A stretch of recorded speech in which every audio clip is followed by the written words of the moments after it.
Hey guys, it's me, Josh, with Impact Home Team, based here in Timonium, Maryland, just north of Baltimore. And this is my buddy Chris Dombrowski. We team up on a lot of deals, and we wanted to do a video today on a market update in our area and things we're seeing, and then a little bit of information on what we see could help the other people that we work with. So, Chris, give us a little bit of an intro about you. Thanks, Josh. Happy to be here.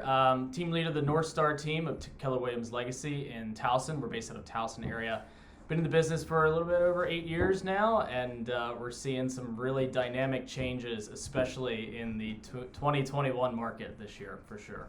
Absolutely. It's just been a crazy market, and we were just kind of talking about this before we got rolling, that, you know, looking back at last year in 2020 and with COVID, people were just super scared that the market was going to fall off the face of the planet. And then even as far back as, you know, December, we just really had no sort of indication here locally that the market was going to go nuts and everyone's going to be getting, you know, 5 and 10% over asking price and things are going to go in 2 days. And anyway, why don't we start with the one deal that we were attempting to work on together? Yeah, it's a really great example of how much the market has shifted in really just January and February of this year, the past 60 days. You came to me, it was a property in Bel Air, single family home, 4 bedrooms, 2.5 bath, built in 2000s, pretty traditional colonial home in the Bel Air market, right? You connected with the seller. It was, like you said, it was a PPC lead, right? Yep. Came through Google there, said, hey, I have a home to sell. It's just me. My wife has passed. Kids are grown.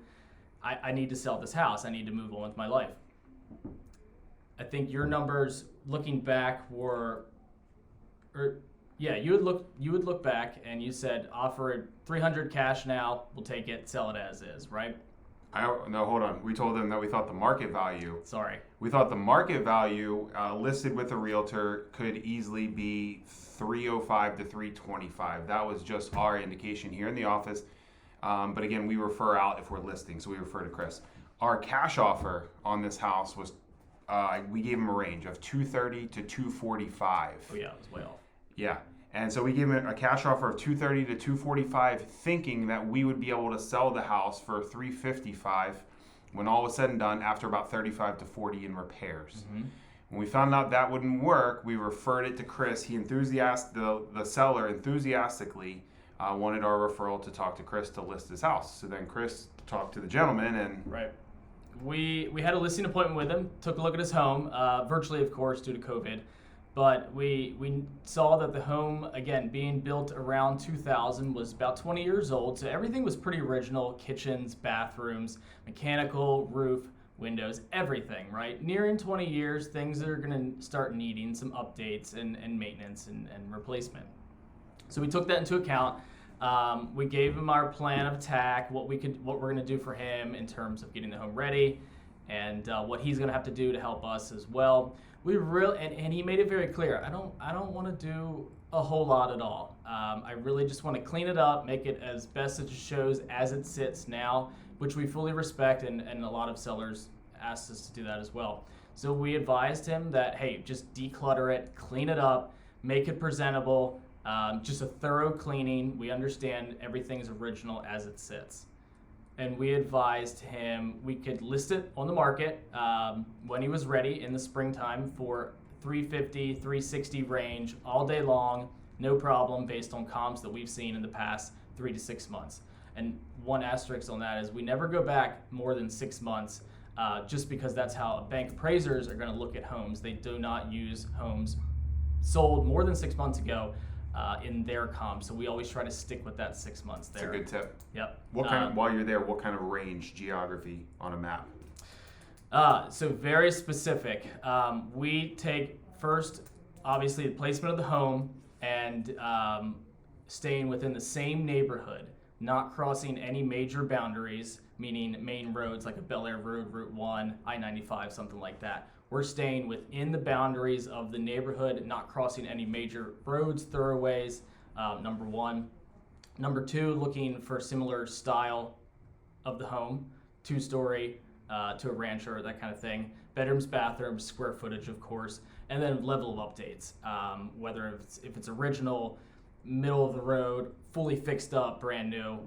So we're taking in all of those factors as well. But the big thing is square footage, bedrooms and bathrooms, and features, of course. So for all my wholesaler guys and gals out there, I asked Chris that because he's very good at what he does. So when you're going to comp properties yourself, take into account what he just said and how he comps properties, and then look and talk to a few appraisers and see how they comp properties for you locally, because there's no need to reinvent the wheel. Do what they're already doing. I've learned specifically from appraisers. I've always was fascinated on how are you coming up with values. Like, I want to learn it as well so we could give that to our clients and make sure we're providing them with accurate information. And the biggest thing is you really have to dive super local and don't go too far out. A mile or two radius is plenty in most cases. Unless you have a really specific, unique home, you should be able to find at least 2 to 3 comps staying within 1 or 2 mile radius and within the parameters of your subject property. So a little side note for us, when we're pulling comps, especially in Baltimore City, which is the yellow territory right here, especially in Baltimore City, which has a notorious reputation, we're only going out 0.1 miles. So that's about a block and a half in each direction. So slight difference there. But okay, let's go back to the house. So we had offered him $235 to $245 cash. We thought it would sell on the market for as is we said $350 to $325. Chris comes in and says he would list it for $350 to $360 all day long. What happened? Did you get the listing? We did not get the listing. Called him about a week later. He said, "Hey, we really appreciate meeting you guys, but I'm going a different route." What happened? We tried to ask, and he wouldn't really divulge too much information. What did you just find out? Me, as I do, always looking at the market, especially in areas that we sell a lot of properties and represent buyers. I was looking at some new listings coming on the market in Bel Air, and lo and behold, saw a coming soon listing. I'm like, that looks really familiar. Double check the addresses to my records, and coming on the market for $425. And we actually had photos up, so I was taking a look at the photos to see if he did anything, because it had been about 45, 60 days since we talked to him. He did exactly what we told him to do: declutter, make it presentable as it is. Like I said, coming soon. Saw it go active last weekend. Today's Thursday, and last weekend it went active about a week ago. Checked it today before we started filming, and he's pending. List price of $425 was the asking price. Obviously, we don't know what it will be until it closes, but it is pending. 4 days on the market. 20-year-old home, original.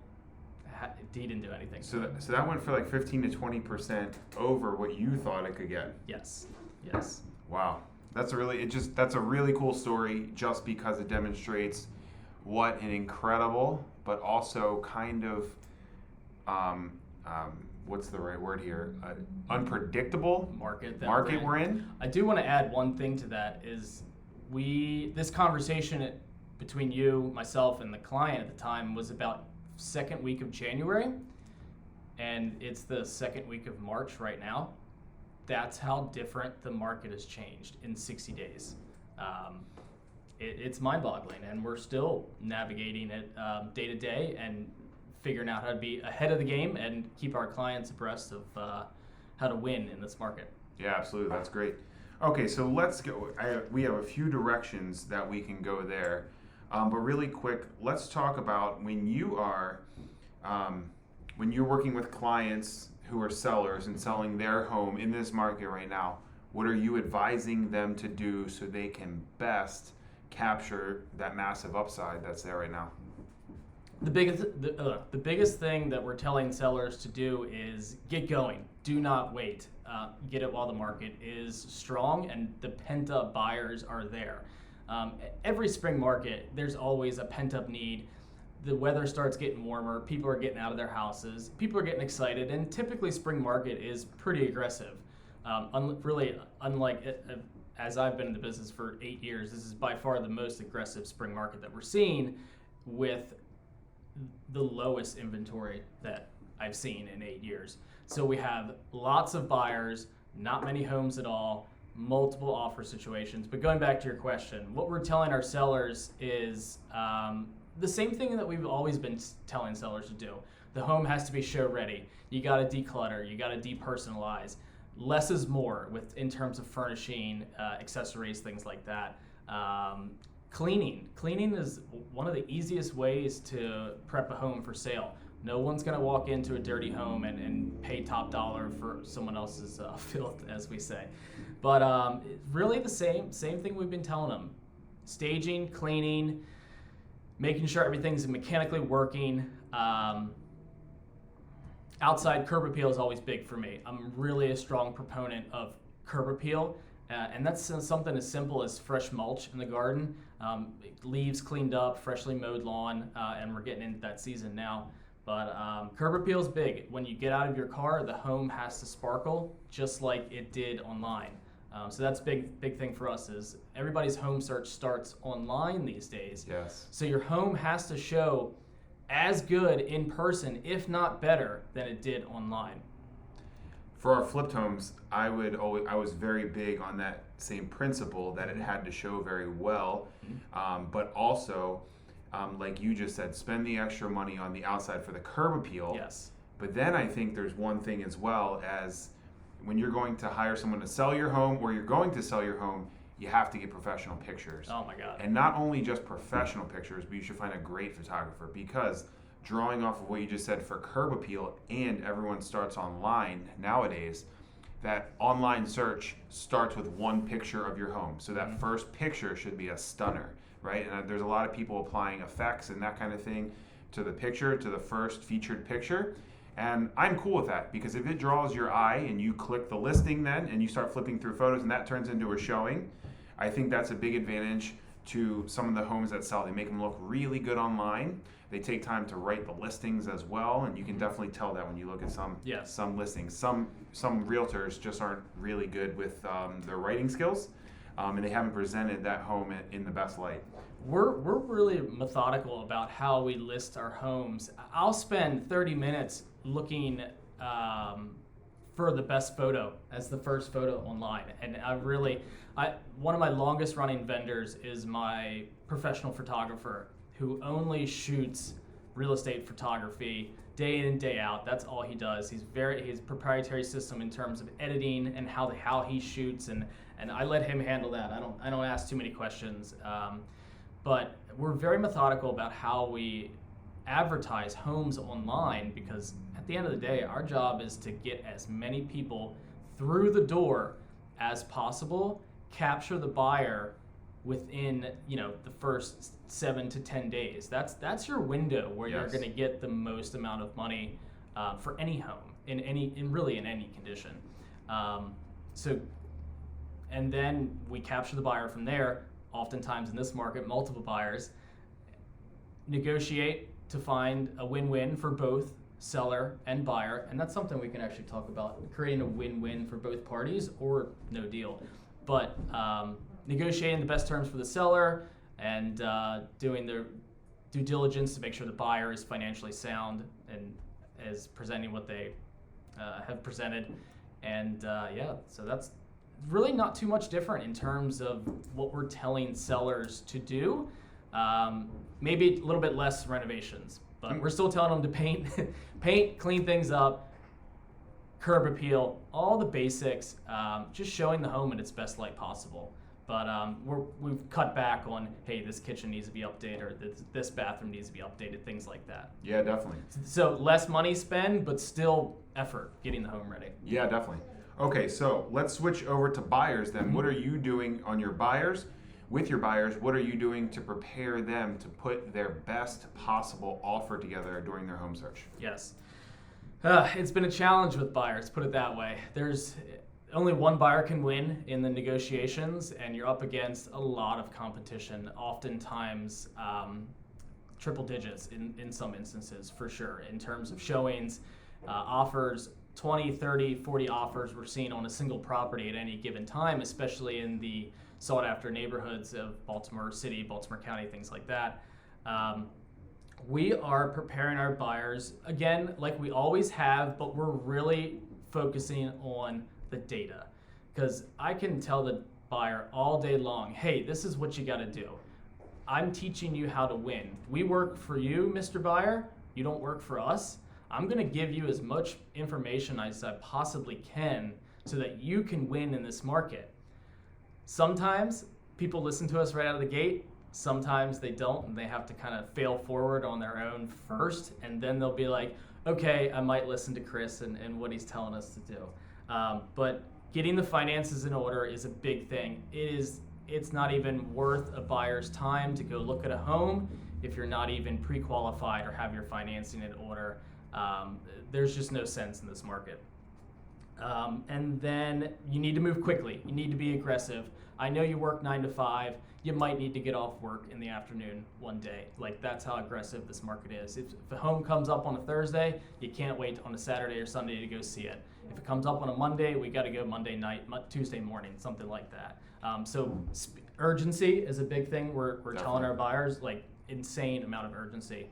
So working with the right agent is big on that. You got to work with an aggressive agent who has the flexibility and can get buyers in when they need to get in. But so financing, urgency, quick moving, like we said, being aggressive, like crafting an offer that is going to stand out from the others. We're really coming up with new tips and tricks each week as we kind of go through, and have certainly lost a few offers then normally last year they'd win, no problem whatsoever. So we've become, so paying for a portion of the seller transfer taxes is big, which means the seller is going to net more money in their pocket. So offering to pay a portion of the seller transfer, state, and recordation taxes is a good one for sure. It's a good tip. Being aggressive with the sale price is one, but then obviously the caveat with that is you might run into an appraisal issue if you're utilizing a bank loan. So being prepared to possibly come out of pocket with more cash if the home does not appraise for the sale price, if the seller is not willing to negotiate on that. So that's a contingency we're seeing. High deposits, big deposits. Like you can't be coming in with a $2,000 deposit on a $400,000 house, for example. Upping deposits to 2 or 3% of the sale price. Typically, the average has always been 1% of sale price is pretty acceptable. But you got to be competitive, and you got to be willing to show that you're a serious buyer. Another thing that we're utilizing and urging buyers to do, this doesn't work for everybody, but for the folks that it does, is making a portion of their deposit non-refundable should they have an inspection contingency with the right to terminate, which is a big one in this market. So our buyers are saying, hey, we'll make a portion, if not all of our deposit non-refundable, should we rescind our contract under the as-is with right to terminate. That's a pretty aggressive move, and this was more of a recent thing that we kind of crafted to be competitive in this market. Because last year, I wouldn't advise a buyer to do that last year, but definitely this year, I mean, you have to be competitive. We have a few other tips and tricks that we'll save in our pockets for next time. But yeah, it's just crafting an offer that's going to stand out, less contingencies, higher deposit, and you got to be willing to pay. That's what's going to win these days. That's good stuff right there. Yeah. Okay. So why don't you give them your website in case someone is looking for an agent like you? Yeah, absolutely. You can check us out, www.realtorsinmd.com. You can find all about our team, the North Star team of Keller Williams there, and connect with us. We have a lot of good content on there, videos, YouTubes about us, and just general local knowledge. So very good. One more time. Give it to them one more time. Realtorsinmd.com. Can't forget that one. Why someone would call you versus call me when they're selling their home. That one thing is something that interests a lot of people, and that is marketing. If you're in Maryland, if someone watching us is in Maryland and they're looking to sell their home and they know they want to work with a realtor, why are they going to call you versus the competition?